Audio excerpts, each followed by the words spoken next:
You are watching the World 24/7 on the NDTV network. I'm Parmeshwar Bawa. Let's begin with the top stories you need to know. Syrian rebels took Damascus and toppled Bashar al-Assad's regime in a lightning offensive, reshaping the Middle East. The overthrow has ended the Assad family's 53-year rule and capped 13 years of brutal civil war.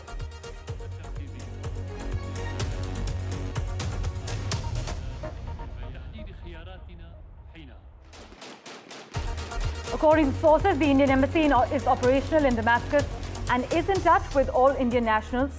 Sources have added that Indian nationals are currently safe in Syria.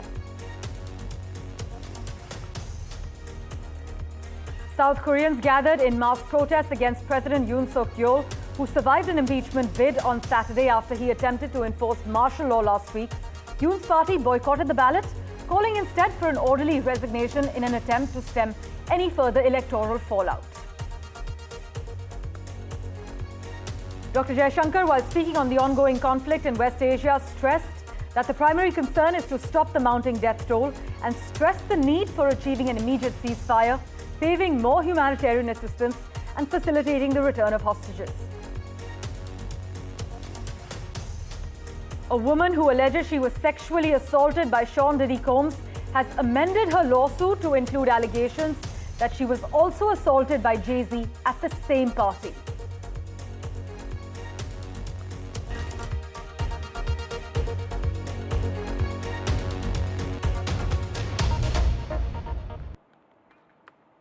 Well, our big focus, Syrian rebels took Damascus and toppled Bashar al-Assad's regime in a lightning offensive, reshaping the Middle East.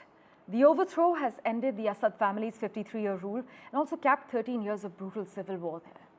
As government forces melted away, footage from Damascus showed rebel groups entering the presidential palace, as you can see on your screens, escorting the prime minister from his home in a sign of the formal transition of power, and also freeing bewildered Syrian prisoners who had been jailed under Assad's rule. The fallen president fled to Moscow, where he was given asylum as per Russian media reports, while Syrians around the world are said to rejoice. I must also inform you that the European High Representative for Foreign Affairs has said that the end of Syrian President Bashar Assad's dictatorship is a positive and long-awaited development. In fact, the top diplomat added that it also shows the weakness of Assad's backers, Russia and Iran. Take a look at the details.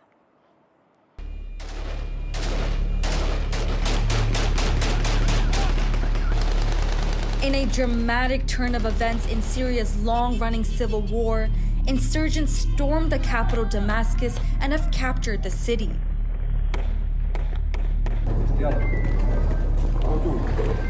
Russian Foreign Ministry has said that President Assad has decided to leave the presidential post and left the country, giving instructions to transfer power peacefully. Thousands of residents have fled amid the sudden escalation in violence.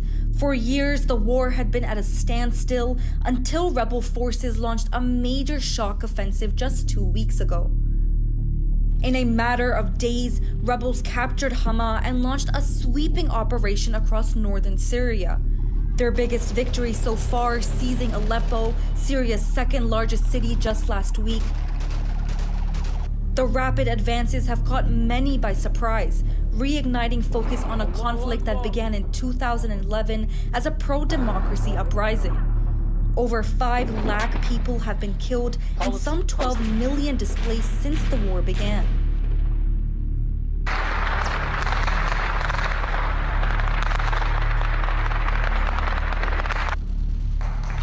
The war appeared to have stalled as Assad regained much of the country in recent years with help from Russia and Iran, but parts of northern and eastern Syria remain under US-backed Kurdish control. This offensive, however, is being led by Hayat Tahrir al-Sham, a group distancing itself from its roots as an al-Qaeda affiliate, claiming to focus on governance and military strategy in opposition-held territories. With Assad's supporters, Iran, Russia, and Hezbollah distracted by other conflicts, the rebel forces are thought to have seized the chance to resume their battle against his army. As the Assad regime crumbles, the future of Syria remains uncertain. The swift rebel gains have shifted the war's dynamics, but the question remains: What's next in this decade-long conflict, or is this an endgame in Syria?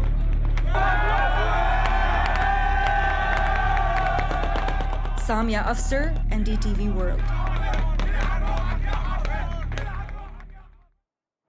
And for further clarity on the latest developments, we have with us senior journalist Dr. Wael Awad and Holly McKay, World War and humanitarian focused writer. Thank you so much for making time for us on NDTV. Dr. Awad, to you first. To what extent would you say Bashar Assad's rapid ouster in Syria raises the specter of a power vacuum in the Middle East? And also, does it add to further chaos for an already volatile region?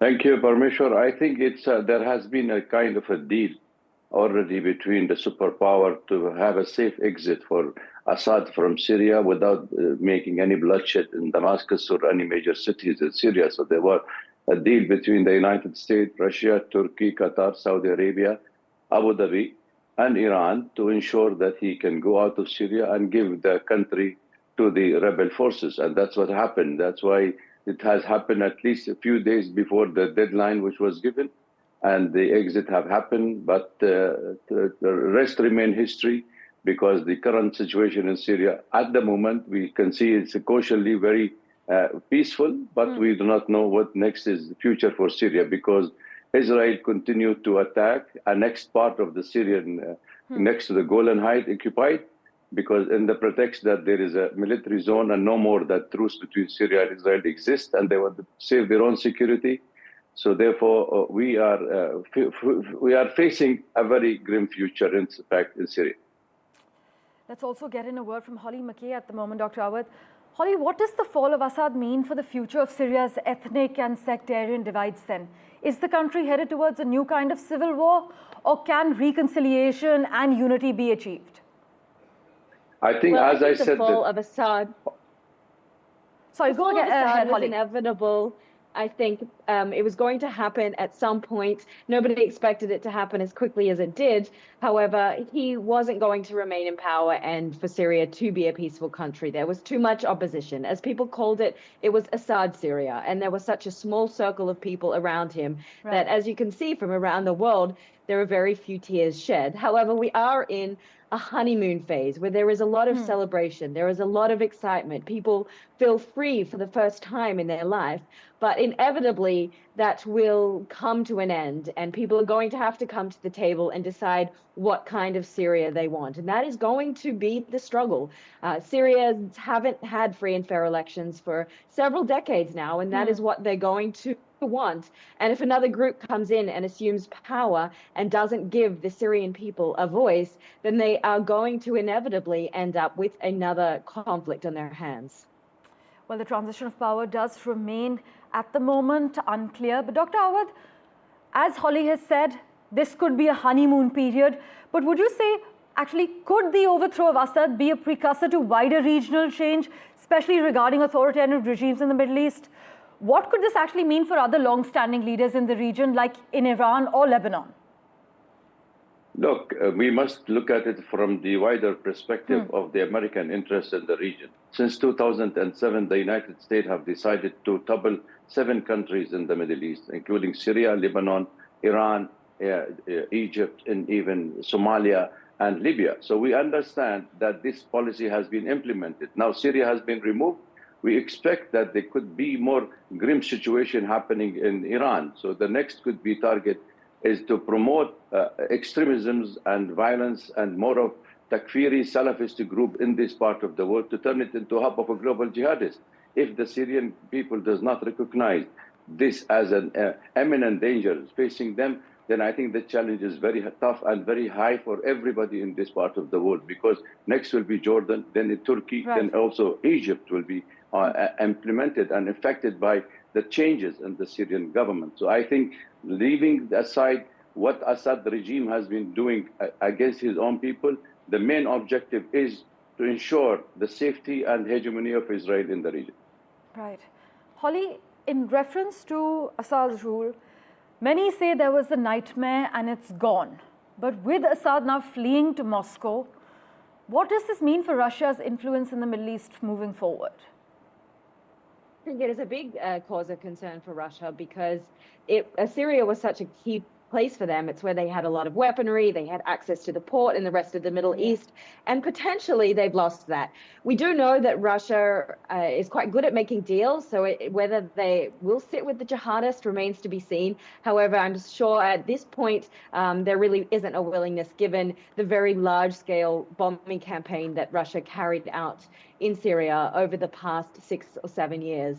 But I think that it also shows that Russia's attention was very much taken, particularly with the war in Ukraine, and coupled with everything that is happening in Lebanon and in Gaza and the weakening of Hezbollah. This was the opportunity that HDS saw to strike. And I think from my sources, what I've heard is the quickness of it even took them by surprise, with the initial goal to go into Aleppo, and then how quickly the Syrian forces were able to fall. The opportunity then opened up to progress to Hama, onto Homs, and then finally Damascus. But I don't think that was in the original plan. Dr. Awad, well, it's clear that the downfall of Assad's regime heralds a reshuffling of global power dynamics of sorts.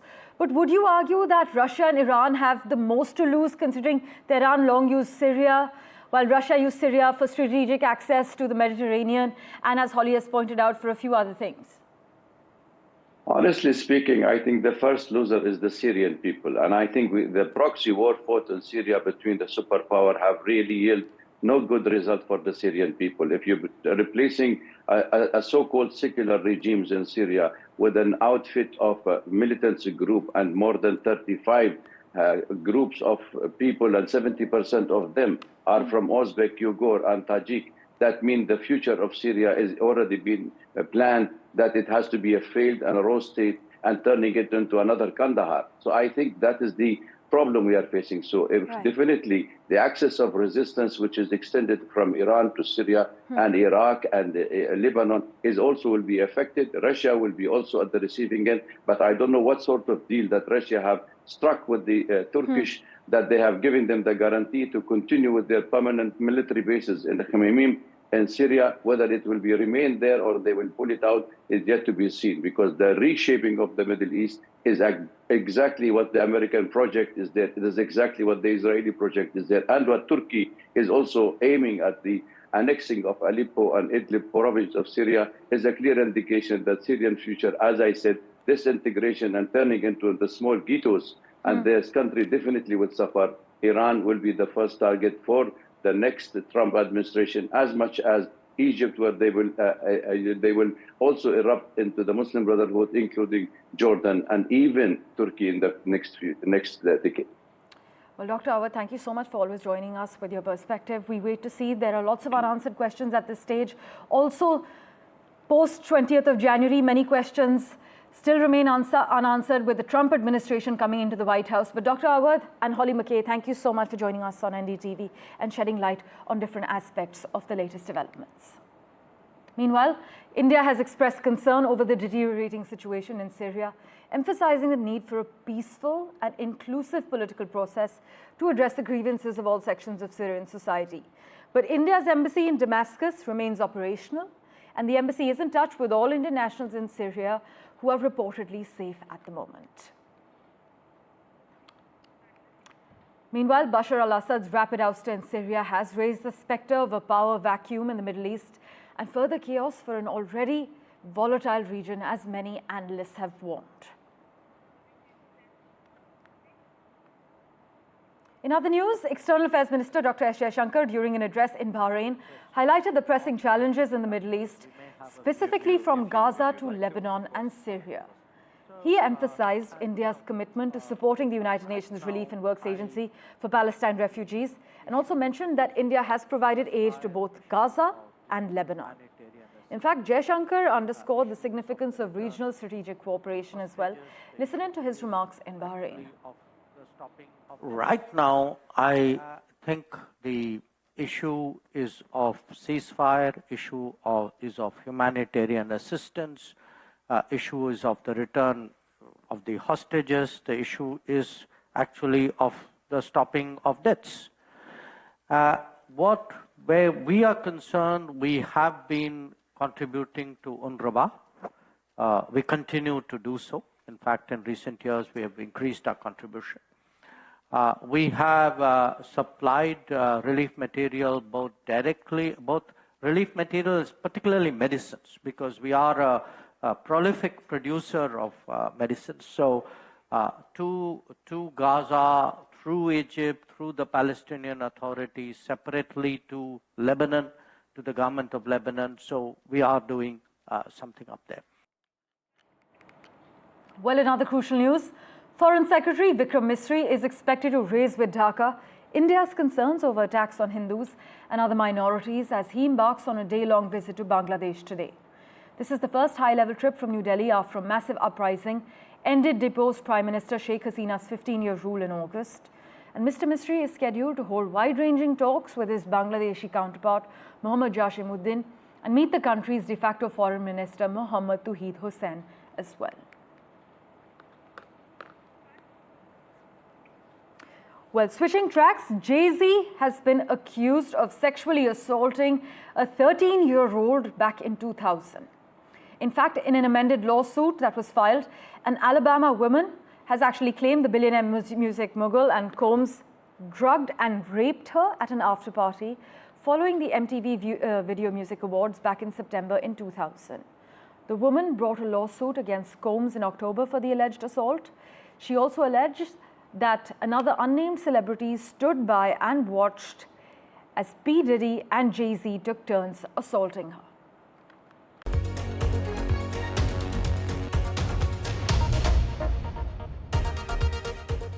Welcome back. Let's get you a quick update from the United States now, where Donald Trump outlines sweeping plans to overhaul the U.S. immigration policy. In fact, in an interview with NBC's Meet the Press, the president-elect in the U.S. doubled down on his campaign pledge to carry out mass deportations from day one, suggesting Trump is preparing an aggressive opening to his second term. Trump also said he would end automatic U.S. citizenship for children born in the country, a move that would immediately be challenged in the courts, of course, but signaled openness to finding a path for undocumented immigrants who came to the U.S. as children, known as dreamers, to stay. Trump also seemed to address concerns over the independence of the Federal Reserve, saying he has no plans to replace the Fed chair, Jerome Powell. Meanwhile, Trump has said that he is looking to issue pardons to his supporters involved in the attacks on the U.S. Capitol on the 6th of January. In fact, Trump claims he will bring legal relief to the January 6 rioters on his first day in office. Trump also stated that he will not weaponize the Justice Department against his political opponents. However, he did assert that some members of the House committee that investigated the January 6th events should go to jail, accusing them of lying and destroying over a year of testimony. We have with us for a quick comment David K. Johnston joining us from the Rochester Institute of Technology. Thank you so much, Mr. Johnston, as always, for making time for us. Trump has suggested that there might be exceptions for rioters who acted radical or crazy. But, sir, how can such vague criteria be applied fairly, and does this undermine the legitimacy of any pardons granted? Well, they may not be legitimate, but they will be real. The U.S. president has almost unlimited power to pardon. Trump has called these people who attacked police officers and were calling for the murder of his vice president, Mike Pence, patriots, and says that they are hostages and victims. So I don't think there's any question but that he will issue blanket pardons for the 1,200 plus criminals who were convicted for their effort to overthrow the government almost 4 years ago. Also, sir, what message does this send about the rule of law and accountability in America? Could this decision actually set a dangerous precedent for future political leaders? I think this is extremely dangerous. Donald has never had in his entire life any respect for rules or the law. I've documented numerous examples of where he has lied, stolen, cheated, violated the public trust. And somehow he is held up as a hero by enough Americans that he got a second term in the White House. We're likely to see prosecutions of people who've committed no crimes and a great deal of harassment by tax and regulatory authorities of people Donald regards as his enemies, because Donald believes that he is special. He is above the law, and he's the only person competent to run the United States. And in his own mind, he thinks he should run the whole world. Well, he's also outlined sweeping plans to overhaul the U.S. immigration policy from day one in office. Your thoughts on that? Well, he cannot take away birthright citizenship. That is in the American Constitution. It would require 35 of the 50 states and supermajorities in Congress to change, and I don't think he can get that. But his plan is very clear. He's going to remove people. They're threatening to remove American-born children if their parents are illegally in the U.S. And the results of that will be higher food prices, higher prices for meat, difficulty pursuing a variety of manufacturing processes around the country. So I suspect the deportations will be more symbolic than they will be mass deportations. As always, David K. Johnston, thank you so much for making time for us on NDTV and joining us with your valuable insights. Meanwhile, in a surprising move, Donald Trump has also called for an immediate ceasefire in Ukraine just one day after meeting Ukrainian President Mr. Zelensky in Paris. Trump claimed that Kyiv is eager to make a deal to end the ongoing war with Russia. Meanwhile, in other news, South Koreans gathered in mass protests against President Yoon Suk-yeol, who survived an impeachment bid after he attempted to enforce martial law last week. Yoon's party boycotted the ballot, calling instead for an orderly resignation in an attempt to stem any further electoral fallout, although the opposition has said that they will try to hold another impeachment vote as soon as Wednesday this week. But you must also note that in an interview prior to the failed vote, Bank of Korea's governor warned the upheaval would delay critical structural reforms to help the country's stagnating economy, but insisted that the financial impact would be short-lived and relatively muted. Rather, he argued, intensified Chinese competition and impending US tariffs pose greater risks and threats. 저는 어제 밤 11시를 기해 국가의 본질적 기능을 마비시키고 As always, thank you so much for investing your time and watching this edition of The World 24/7. We'll keep tracking the latest updates for you. Do stay tuned.